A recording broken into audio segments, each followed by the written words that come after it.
that's a great point, right? Which is really take away the grunt work, things that can be process driven and which have, like you said, I mean, which can be taken over by the machines.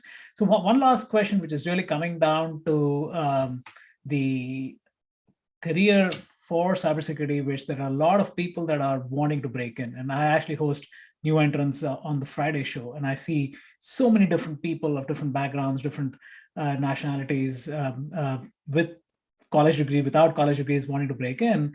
And yet we keep talking about this huge talent gap, right? And then we have these hiring processes and automated resume scanning, and there's so many different kind of potholes over here, if you will, but where the demand is high, the supply is even higher, and yet we are in this place where we don't have enough talent. So how have you seen, again, both within your company but outside as well in the community, companies that have been able to break through this and are truly being able to go look outside the traditional lens and be able to attract talent? Yeah, it's interesting. One of my colleagues said the other day, I keep hearing these amazing stories of someone who had to teach themselves programming in Nigeria, and then they became a security engineer, and then they whatever, or they, won a contest in 6th grade that allowed themselves to go do a camp that whatever. And he was like, you know what I want? I want boring stories.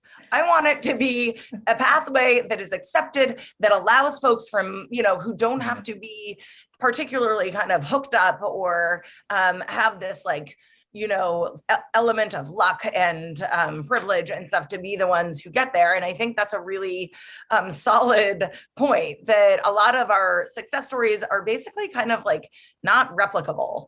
And I think, to be candid, I think the field has grown a lot in the last 10 years, 20 years, where, there were primarily sort of sysadmin responsibilities and then maybe data privacy attorneys or compliance specialists. But what we're seeing now in roles like the one that I do, which is really an interesting job, that is being a technical security person who works in a business capacity, who's really a business enabler, those kinds of more enterprise level kind of I don't know, a mature understanding of security as a factor are things that I think have been a somewhat recent emergence. So I would say to folks, one, be aware that it is, if it is frustrating and you are not the only ones who feel that, it's not like going to med school where you know exactly what the process will be. And yes, it's hard, but you kind of know you're in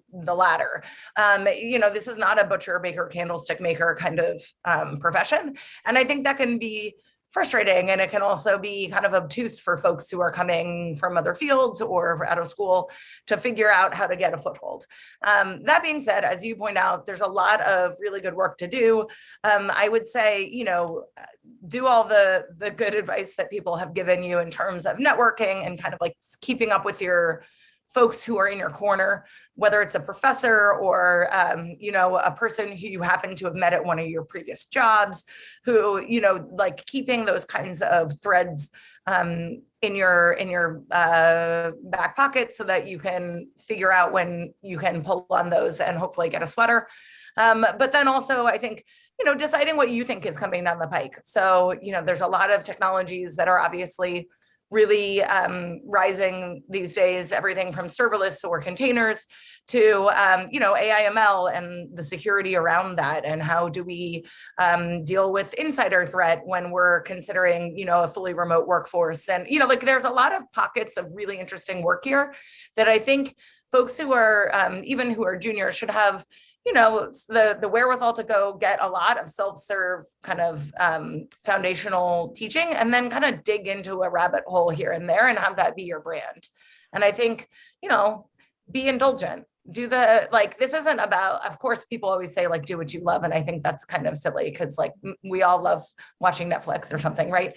But I think that it is about following your nose. I think this area is really interesting and important and people aren't doing enough in it. Or it's something that leverages my background because I happen to speak Cantonese, or it's something that matters to communities that I'm involved with because it involves, American Indian health issues or whatever, have it be personal if that's something that's of appeal. I think that can also make for a compelling kind of story as you go in front of employers. Awesome. Great perspective. And again, Merritt, always grateful for the time and showcasing what's possible with your own journey, and also broadly speaking, what others can do as well. So again, thanks for your time. Well, thank you. Sounds good. And folks can find me on Twitter at Merritt Baer. Gotcha. Thank you.